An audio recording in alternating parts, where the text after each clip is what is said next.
फ़र्ज़ कीजिए कि आप अपने किसी दोस्त के घर पे जाते हो कुछ रात के लिए रुकने के लिए। फिर आपको कुछ देर बाद पता चलता है कि जिस इलाके में अभी आप रह रहे हो वो हॉन्टेड है।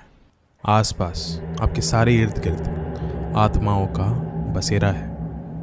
अभी शायद से आपने ये इमेजिन कर लिया होगा, डर चुके होगे, खौफ में आ गए होगे, लेकिन आपको कैसा लगेगा सुनने में कि कई सालों पहले ऐसा एक इंसान के साथ हो चुका है जो कि उस वक्त वहीं पे खड़ा था और ये सारी चीज़ों को महसूस कर रहा था। वो अकेला था वहाँ पे, लेकिन सब के सब चीज़ों को महसूस कर रहा था।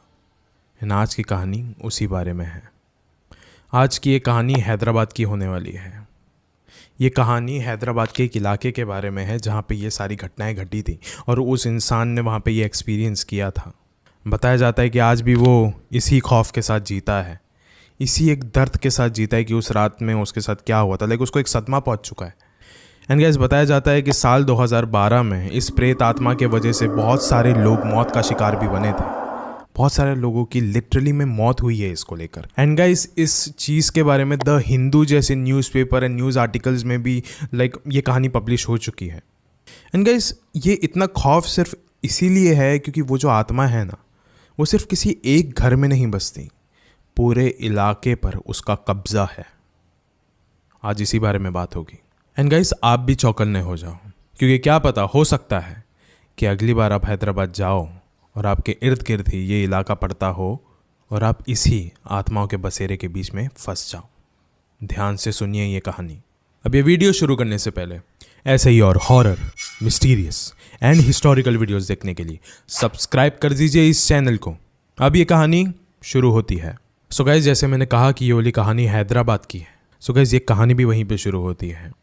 हैदराबाद में एक इलाका पड़ता है जिसका नाम है रविंद्र नगर। एंड गाइस, ये हैदराबाद में ही है, like particularly it's in Hyderabad.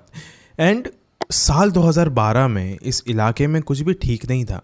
Like आज के समय में भी शायद से ठीक नहीं होगा, लेकिन ये जो कहानी है ये साल 2012 और 13 के पास की है, जब अशोक नाम का एक लड़का हैदराबाद में आया हुआ था कुछ दिनों के लिए। एंड उसे याद था बहुत अच्छे से कि उसकी कोई एक दोस्त है जो कि रविंद्र नगर में रहती है। तो उसने सोचा कि मैं होटल में क्यों रुकूं, मैं जाके अपनी दोस्त के पास ही जाके रुक जाता हूँ। फिर उसने अपने दोस्त को फ़ोन किया। उसकी दोस्त का नाम था प्रिया।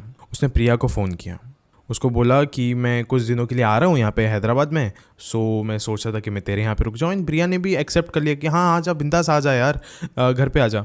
एंड उसके बाद भी प्रिया कुछ तो कहने वाली थी, लेकिन उससे पहले ही अशोक ने फ़ोन काट दिया। एंड शायद से यही उसकी एक बहुत बड़ी गलती थी। फिर अशोक फाइनली प्रिया के घर पे पहुंच चुका था।